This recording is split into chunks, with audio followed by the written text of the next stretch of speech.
normally, as Randy said, what we would do is I would stand up here and talk for 3 or 4 minutes and, you know, kind of give you an overview. But instead, I want to hear what you guys think. I really do, because after all, if I get elected to the Assembly, I work for you. I answer to you, and I want you to hold me to that.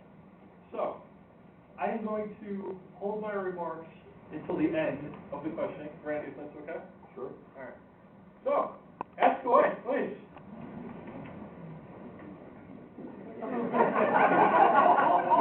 You know, this is exactly what I told him about going first. I swear to God.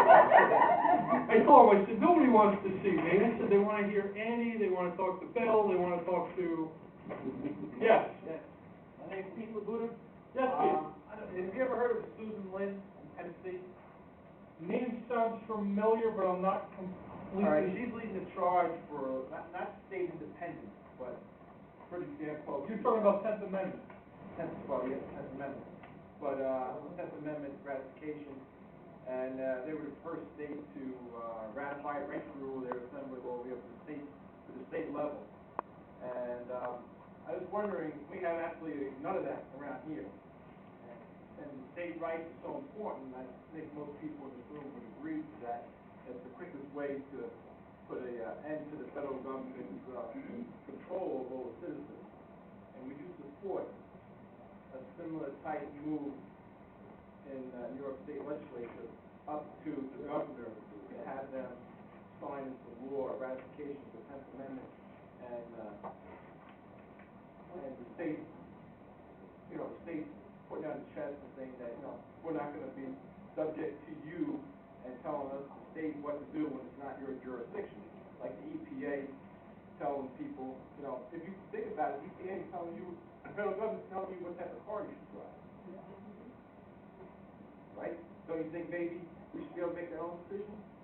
Or the federal government telling us that, all right, 18 years old, all you guys have to sign up. You got to register to go fight for America, right? You can go fight and lose your life, but the federal government is telling you you can't have a drink at 18 years of age. These are some things that the federal government is doing that I just think they should be telling the states what the, you know, the states should be making up their own decisions. People of the states should be making these decisions. I was wondering how you felt about that. Okay, thank you very much, Pete. That was a very good question. And that is something that actually has come up from a number of different people, especially after the passage of the universal health care bill. One thing I do support is the states basically telling the government hands off.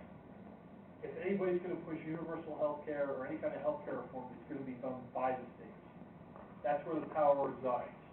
Any powers not granted to the federal government reside with the states and the states only. So yes, I would support the 10th Amendment rights. Okay. Yes, sir. My name's John Fennell. Would you, when you go to Albany, would you push for term limits? That's actually, believe it or not, I was shocked by the fact that that actually wasn't the first question. Yes, I would, because I think that politics, if you look back at the Founding Fathers, politics was never meant to be a lifetime job. It wasn't meant to be a career. You got in, did what you had to do for your constituents, and you got out and went back to the private sector. As far as my opponent, who has been in there for 6.5 years and who doesn't favor term limits, I'd sincerely like to know what she thinks on that. But as far as myself, yes, I would support term limits. Say 3 terms for an assemblyman, 4 terms for a state senator, and 2 terms for the governor. Yes.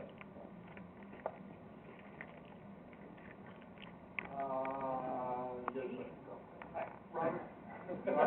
Robert Spivak. I was wondering what your thoughts were, or ideas were, on the fact that all the assemblymen that are down in New York City have passed all of these laws and taxes that are affecting us in the Hudson Valley.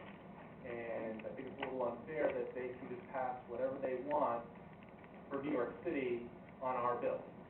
So, any ideas on how to fix that problem? Well, the biggest issue we're seeing with that right now is the MTA. There's actually going to be a meeting, if I'm not mistaken, it's going to be Friday in Harriman, right? Where our Hudson Valley Assembly Conference is actually going to be meeting to discuss that. Orange County, Sullivan County, Westchester County, Rockland County, Dutchess County, Putnam County should not be held to the same liability as the city of New York. We really shouldn't. I know there are a few people that decided to vote in favor of the MTA bill. There were a few that voted against it that did it of their own volition, and there were some that voted against it because their boss, Sheldon Silver, told them that we have the votes, you can tell your constituents whatever you want. I stand on basically on the fact that I would say no to that as well. I really would, because we should not be paying, our taxpayers that are hurting as it is, should not be paying for New York City. They really shouldn't. But how do we fix the problem?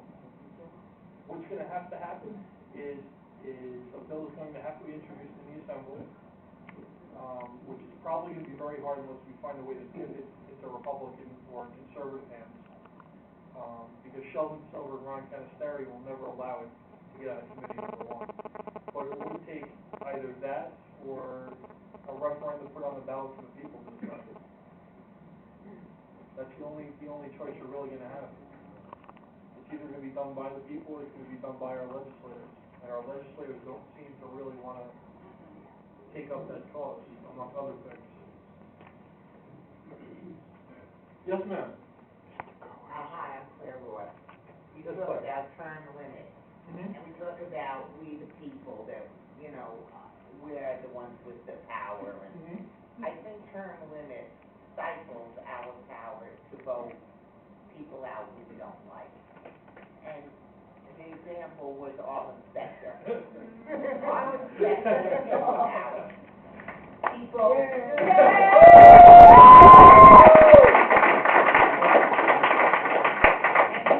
To learn who do we trust, who are we going to give our votes to? Not just because, you know, he's wonderful, not just because he's a Republican or he's a Democrat. Is he doing the job? And term limits stifles our decision. Well, in order to actually enact term limits of what I've been advised, you would actually need to call a constitutional convention in order to put that on, because there is no part of the state legislative law that allows for term limits in New York. So we would have to call for a constitutional convention, and of which the majority would have to decide that. As far as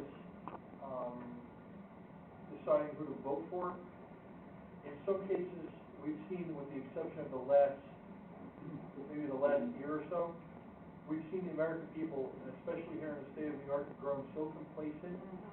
I don't know if any of you guys have seen the movie Distinguished Gentleman with Eddie Murphy, where he basically, the congressman died, and they said, well, who do we vote for? And he said, well, we vote for this guy.